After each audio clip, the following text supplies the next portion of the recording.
Bienvenido a otra lección más de las doctrinas básicas de la fe cristiana. Estamos en nuestra quinta lección y como en nuestra lección anterior, esta también es una lección práctica, mucho más que tal vez teológica. Contiene preceptos que usted necesita aplicar si va a tener una relación con el Señor Jesucristo dinámica y con significado. Comenzaremos con principios que le ayudarán a combatir contra la tentación. ¿Cómo puede un cristiano resistir tentaciones pecaminosas? Al momento que una persona llega a ser salva, una gran lucha comienza. Todavía tiene la vieja naturaleza, la pecaminosa, la de Adán, la cual tratará de llevarlo al pecado en todo tiempo. Pero a su vez tiene la nueva naturaleza, la vida de Dios, la cual odia el pecado y quiere lograr que hagamos lo recto. Ambas naturalezas luchan, la una contra la otra continuamente.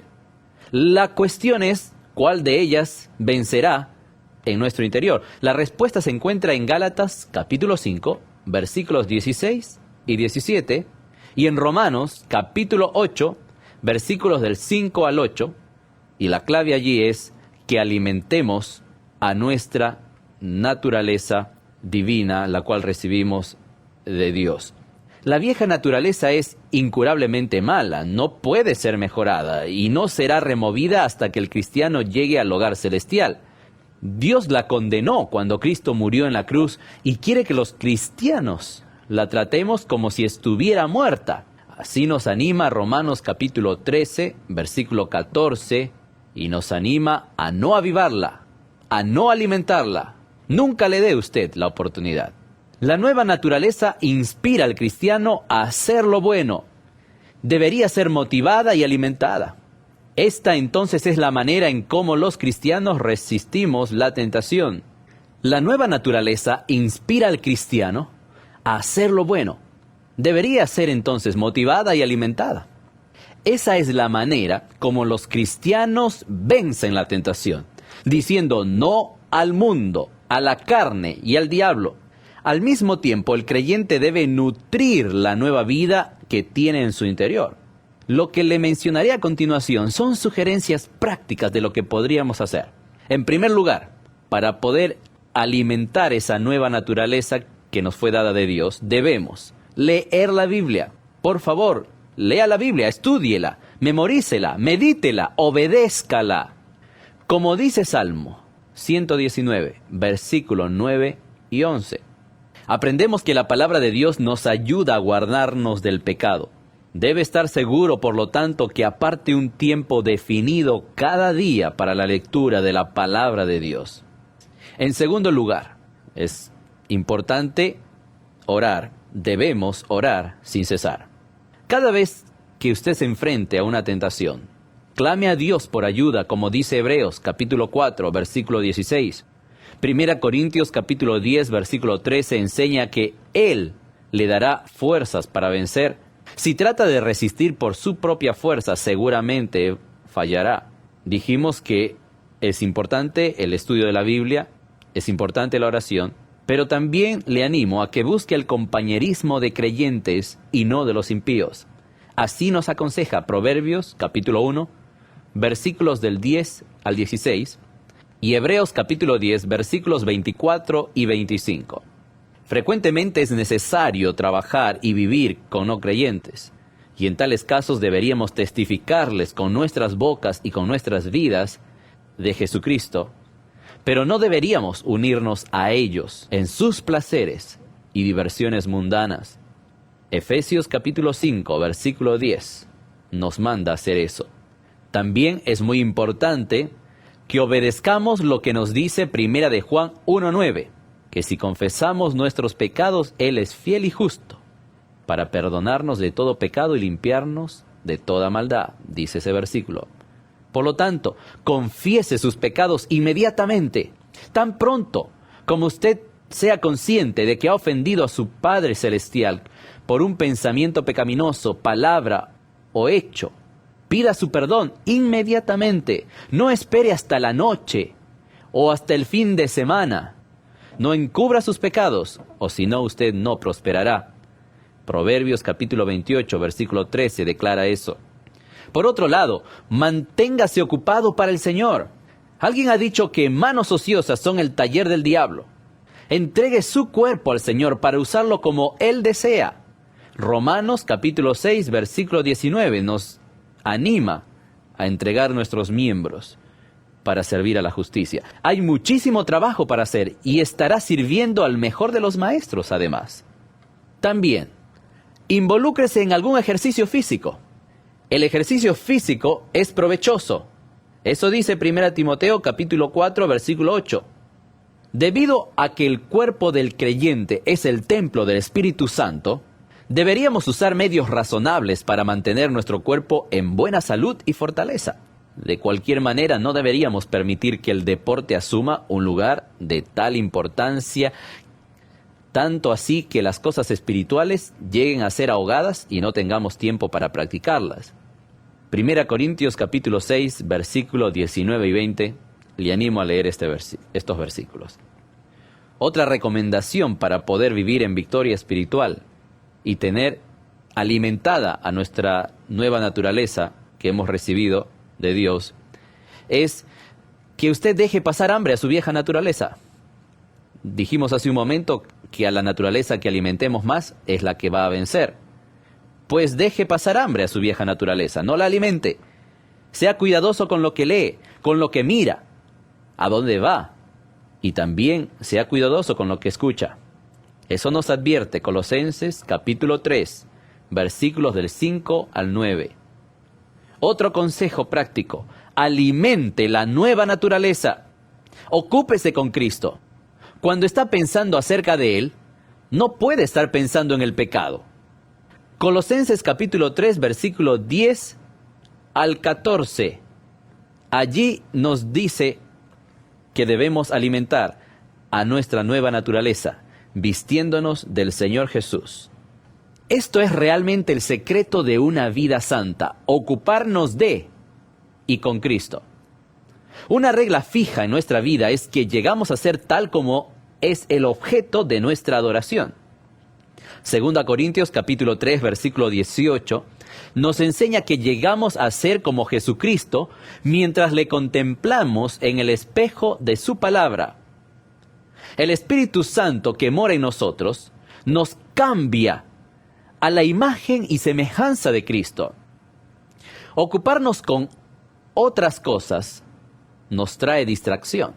Ocuparnos de nosotros mismos nos trae tristeza. Ocuparnos de Cristo nos trae deleite. Una palabra final sobre esto. Usted notará, mientras avanza, que liberarse de la tentación no es una experiencia de una vez y para siempre, sino más bien un proceso continuo de dependencia de Dios. No importa cuán viejo sea usted o cuánto haya aprendido sobre la Biblia, todavía está en peligro de someterse a la tentación si usted quita los ojos del Señor. Un hombre muy piadoso solía orar que Dios le guardara de morir como un viejo hombre impío. Todos nosotros necesitamos orar de la misma forma. Lea por favor Colosenses capítulo 3, versículos del 1 al 4. Allí notará que nuestra vida está escondida con Cristo en Dios, y de la manera que hemos resucitado con Él, también debemos vivir en Él. Quiero hablarles sobre la conducta cristiana. ¿Cómo puede saber un cristiano qué hacer o qué no hacer? ¿Es correcto para un creyente ir a bailar o ir al teatro, a jugar cartas, fumar, beber, escuchar música rock o participar en otros placeres o diversiones mundanas? ¿Será correcto eso para un creyente? Primera de Juan, capítulo 2, versículo 15, dice: no améis al mundo. Muchos jóvenes convertidos están luchando por cuestiones similares a las planteadas anteriormente.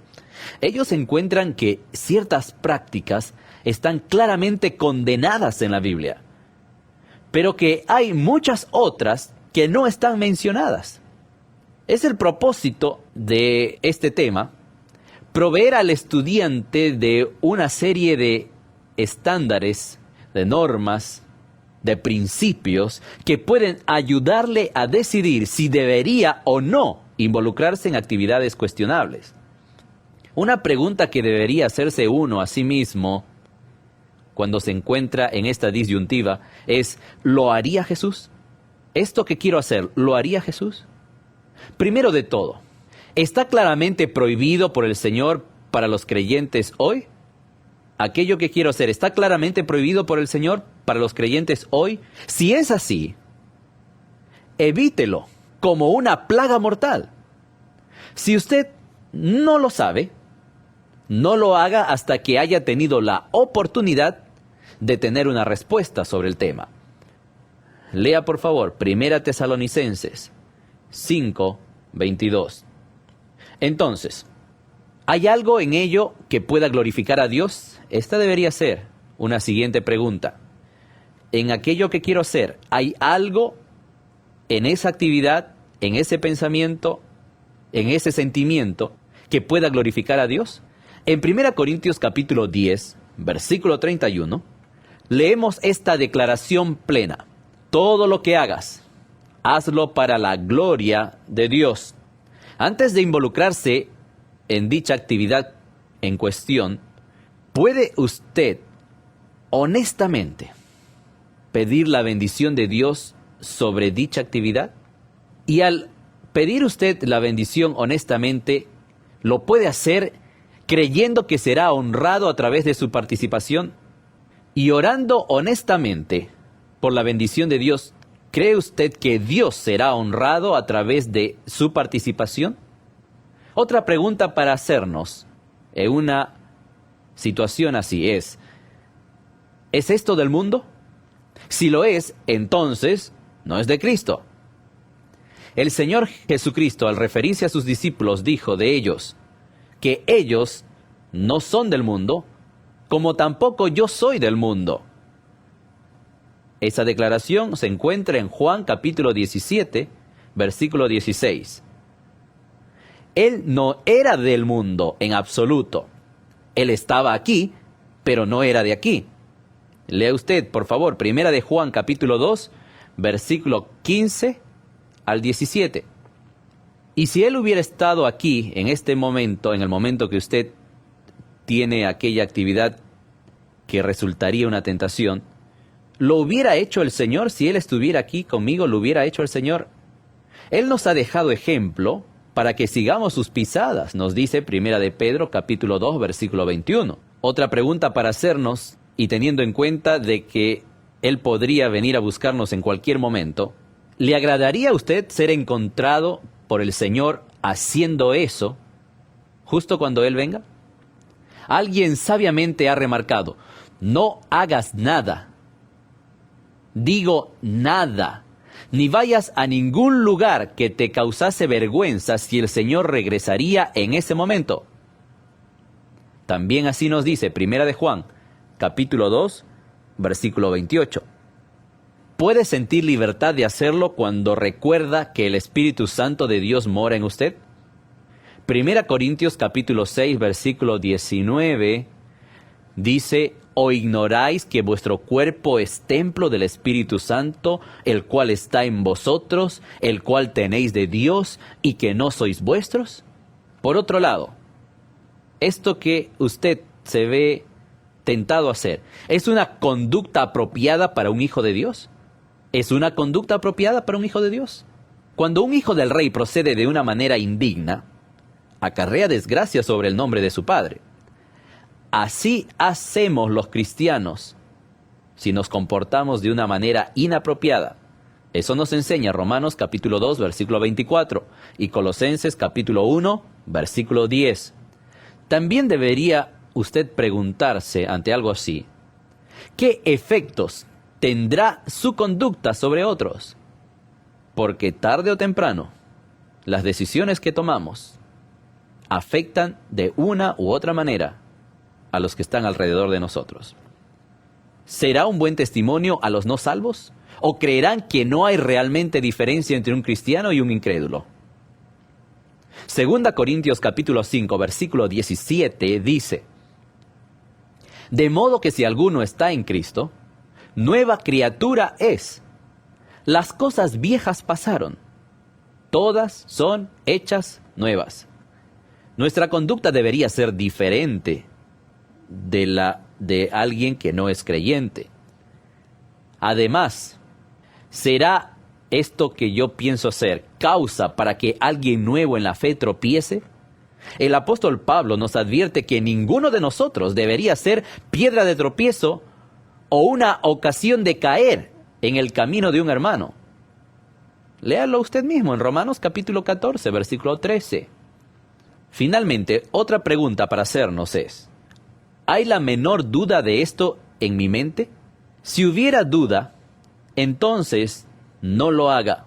Romanos 14, 23 dice: el que duda es condenado, porque todo lo que no proviene de fe es pecado. En conexión con este tema de lo que un cristiano puede o no puede hacer, es bueno recordar que no estamos bajo la ley, sino bajo la gracia. Romanos 6, 14 y 15 nos declara eso. Pero eso no significa que podemos hacer lo que queremos, sino más bien significa que queremos hacer lo que a Dios le agrada, porque Él ha hecho tanto por nosotros. No evitamos placeres y diversiones mundanas porque debemos evitarlas, sino porque queremos evitarlas.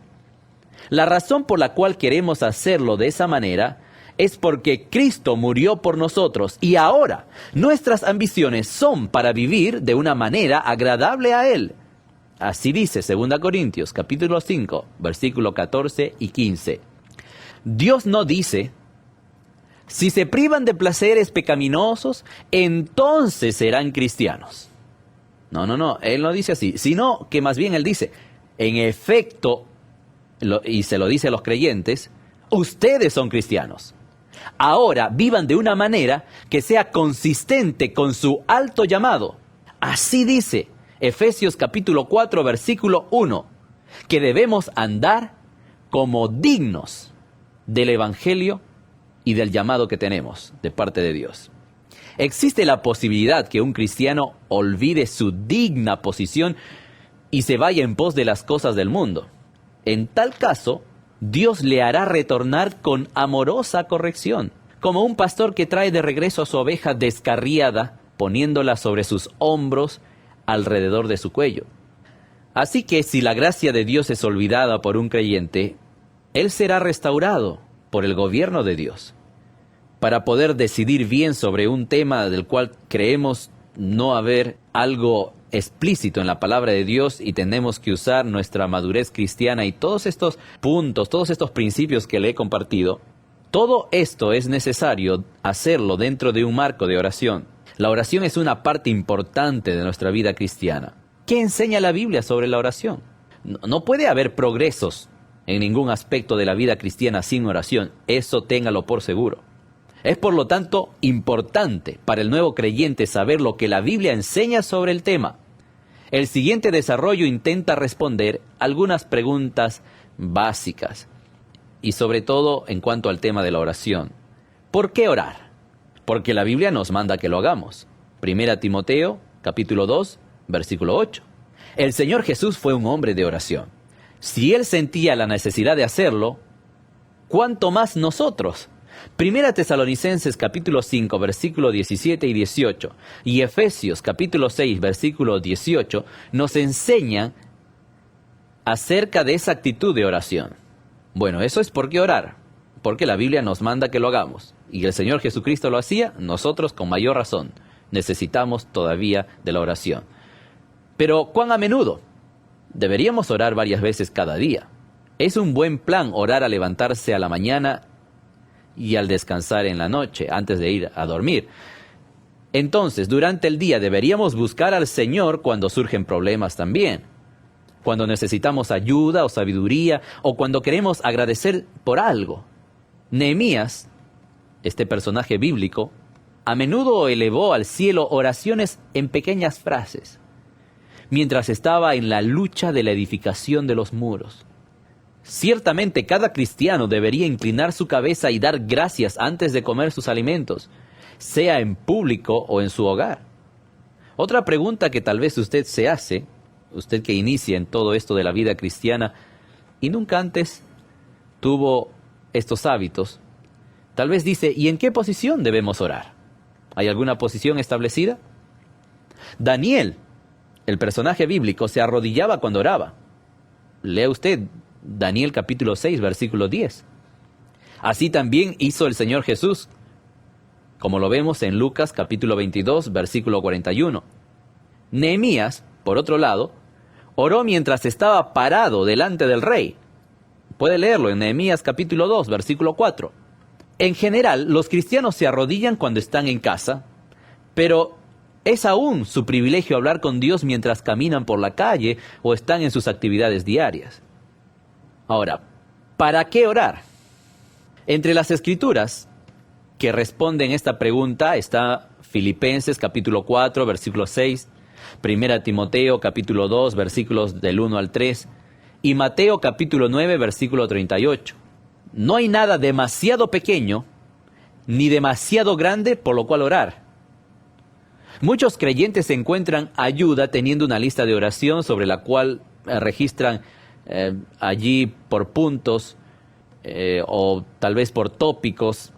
Por ejemplo, algunos ponen en uno de los tópicos nombres de parientes y amigos no salvos. En otro tópico, nombres de aquellos que están enfermos o en necesidad. O también otro tópico es nombres de aquellos que están sirviendo al Señor, tales como misioneros, evangelistas, maestros. Esta es una buena forma, un buen método. No olvide incluir también alabanzas al Señor en sus oraciones y asegurarse de que nuestro enfoque sea la gloria de Dios. Cuando sus requerimientos sean específicos, también verá respuestas específicas. Si usted ora por la gente en general sin nombrarlas, no tendrá manera de saber si sus oraciones fueron respondidas. Haga oraciones específicas. También debe saber que hay condiciones para las respuestas a nuestras oraciones. Juan capítulo 15, versículo 7 nos dice que si nosotros permanecemos en Cristo, nuestras peticiones serán respondidas. Permanecer en Cristo significa guardar sus mandamientos. Primera de Juan capítulo 3, versículo 22. Me gustaría que usted leyera este pasaje. Luego, Primera de Juan capítulo 5, versículo 14 nos dice que nuestras oraciones deberían ser de acuerdo a la voluntad de Dios. Dado que el bosquejo general de la voluntad de Dios se encuentra en la Biblia, entonces nuestras peticiones deberían ser escriturales, o sea, basadas en la palabra de Dios. Por lo tanto, debemos orar en el lenguaje de la Biblia.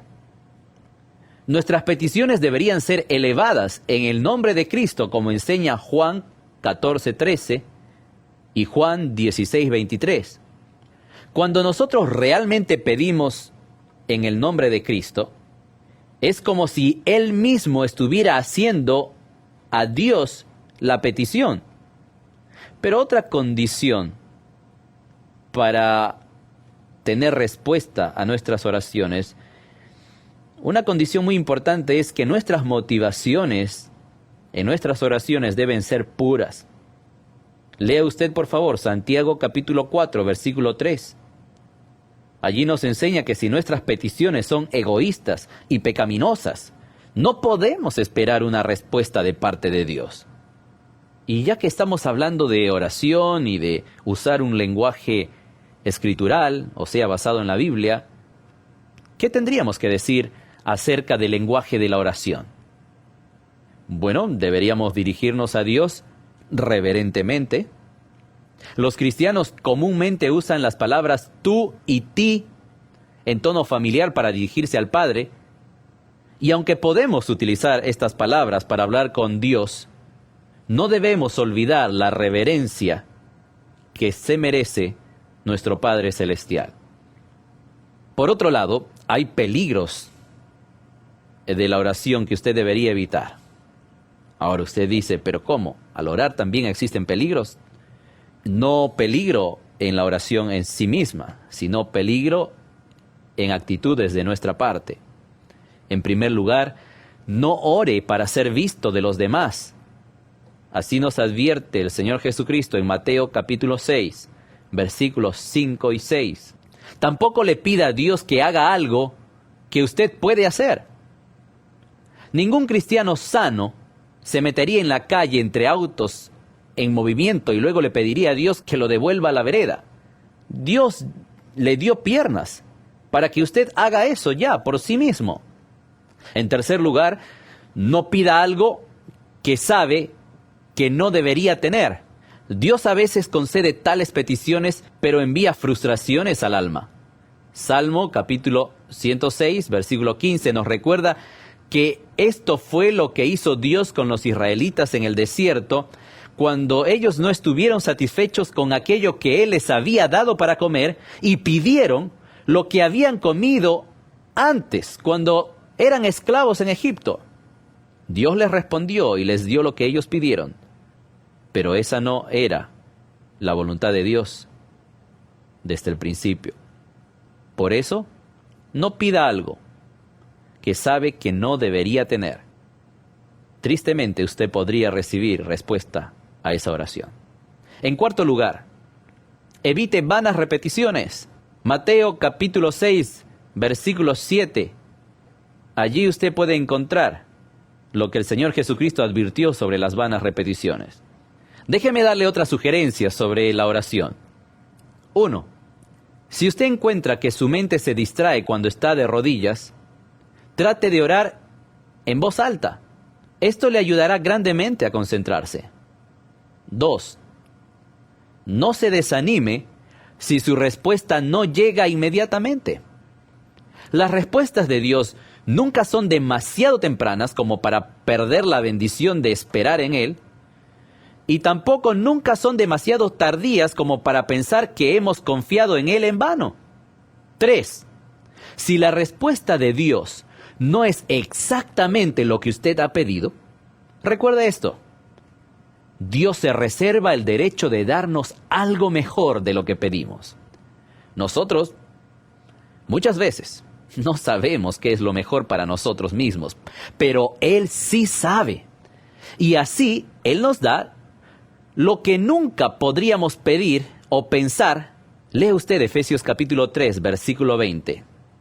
Y maravíllese con aquel que es poderoso para hacer las cosas mucho más abundantemente de lo que pedimos o entendemos.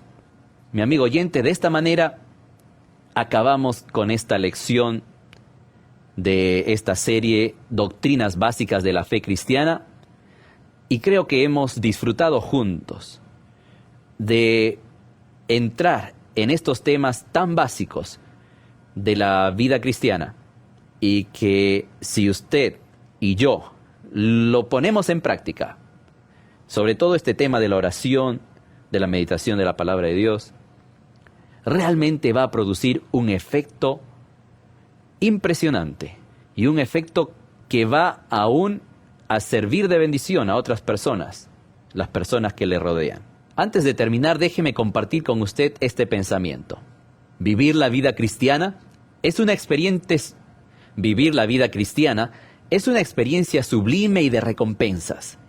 Facilita nuestro caminar en una relación íntima con el Dios del universo, quien ama a sus hijos intensamente, individualmente y activamente.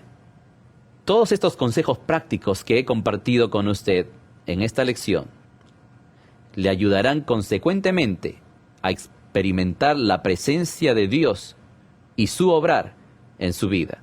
Nuestro deseo es que conozca las ricas bendiciones de Dios, que aprenda a caminar junto a Él. Lo espero en nuestra siguiente lección.